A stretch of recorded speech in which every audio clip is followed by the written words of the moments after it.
Sahabat Genimas, dimanapun sahabat berada, saya Lukman Hakim di Blitar, Jawa Timur. Sahabat, saya merakit suatu sistem pengolahan air modern yang akan digunakan untuk penyaringan air di lokasi wisata atau di sebuah bangunan gedung berbentuk gudang, tetapi lokasi ini biasa digunakan untuk kunjungan wisata, baik itu wisata pemandangan di Gunung Bromo maupun wisata religi. Filter air ini satu set lengkap terinstal seperti yang biasa saya jelaskan kepada sahabat, bahwa dalam sistem pengolahan air itu harus memenuhi kriteria 4 syarat 2 unsur. Dan sistem ini sudah lengkap terinstal seperti yang kita harapkan. Nah sahabat, tampak memang bahwa penyaring air ini konvensional, dalam arti menggunakan filter FRP. Tapi sesungguhnya ini adalah suatu sistem penyaringan modern yang saya instalasi dengan hasil output tingkat kejernihannya sampai ke level bening. Nah, kita mulai bahwa kalau kita menyaring air sumur, kita tetap wajib menggunakan klorin. Klorin ini berperan penting untuk menghapus atau meniadakan coliform, bukan E. coli loh ya, coliform, zat besi, dan juga mengurai mangan, serta menghapus virus. Jadi, zat besi jika terkena klorin, zat besi itu akan melunak, terpisah dari air, dan akan dapat disaring. Prinsip kerjanya seperti itu. Nah sahabat, klorin itu saya buat seperti ini. Ini saya namakan klorinator. Jadi air akan masuk dari lubang ini. Ini sumber masuk air sumur. Ketika klorin ini efektif bekerja, stop kran ini harus kita tutup. Kalau stop kran ini terbuka, klorin tidak efektif menguapi air. Nah, dari klorin ini karena sumbernya air sumur, di sini saya menggunakan filter dish. Filter dish ini punya keunggulan. Kerapatannya 100 mikron, dia merupakan makrofilter. Sesudah itu kita teruskan ke stick filter. Jadi di FRP ini ada berisi stick filter. Stick filter itu bentuknya seperti ini. Ya, filter ini bisa di backwash, bisa dicuci manual, bisa dibersihkan dengan bahan cuci karena ini filternya kuat.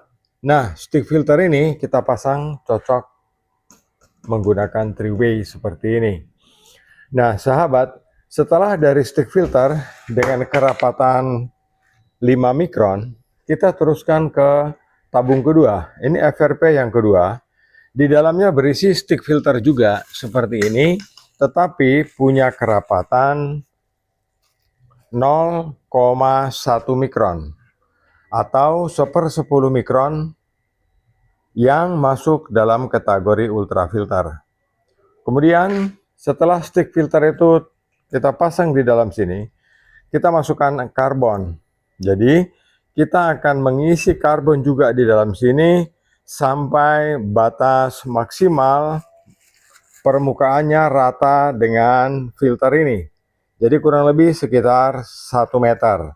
Karena tangki FRP ini tingginya 54 in, ya, atau setara dengan 140 atau 150 cm, akhirnya kita akan menggunakan karbon sampai batas level 1 meter. Jadi kurang lebih setinggi ini, ya. Nah, hasil outputnya akan keluar lewat sini. Sahabat, kalau kita sudah menggunakan stick filter ini 5 mikron dan 0,1 mikron, artinya filter ini sudah mampu menyaring air dan menghilangkan bau air serta mengatasi masalah kotoran dari sumur dengan sangat baik. Di sini kita tidak lagi membutuhkan hosing blue dan sahabat dapat menggunakan filter ini tanpa penggantian suku cadangnya selama 5 tahun.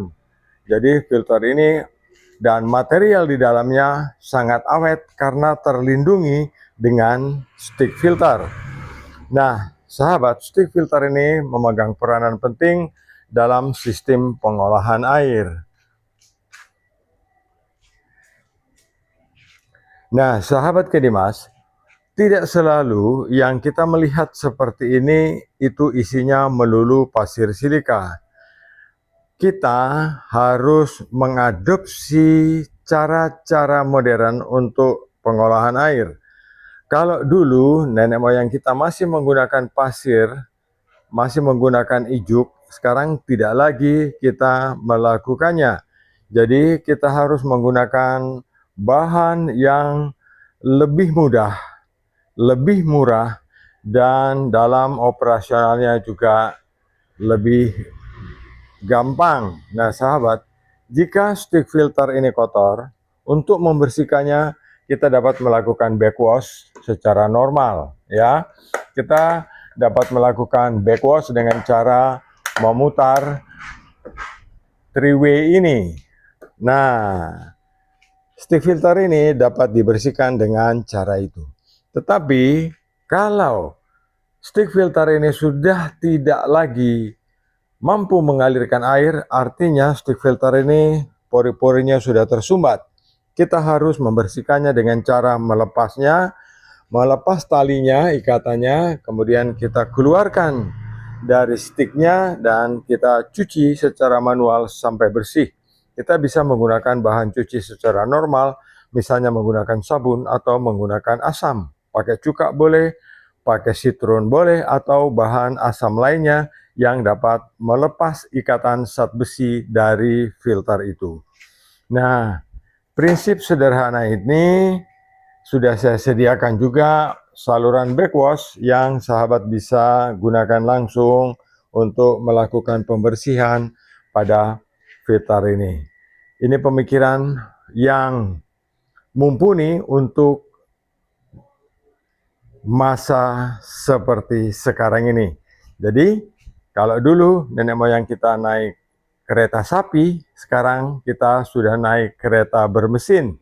Jadi, prinsip ini sangat mendukung sistem filterisasi bagi rumah tangga, gudang, atau bisnis lain yang sesuai dengan peruntukannya.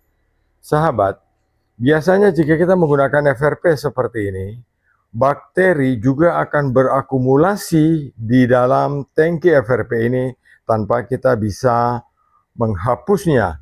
Jadi prinsip dasarnya adalah bagaimana coliform bisa terhapus dari dalam tangki ini yang secara beranak pinak terus tumbuh dan berkembang biak karena ada air kotor yang terdapat di dalam tangki ini. Masalahnya dan kunci rahasianya ada pada klorin ini. Jadi klorinator ini akan mengatasi bakteri yang berakumulasi di dalam tangki media ini. Sahabat, ini prinsip sederhana yang dapat sahabat pakai untuk menyaring air di rumah tangga, di gudang, di tempat rekreasi, tempat berkumpulnya orang banyak, atau pada fasilitas umum. Nah, sahabat Kedimas, terima kasih atas atensinya. Saya Lukman Hakim di Blitar, Jawa Timur. Salam Kendi Emas.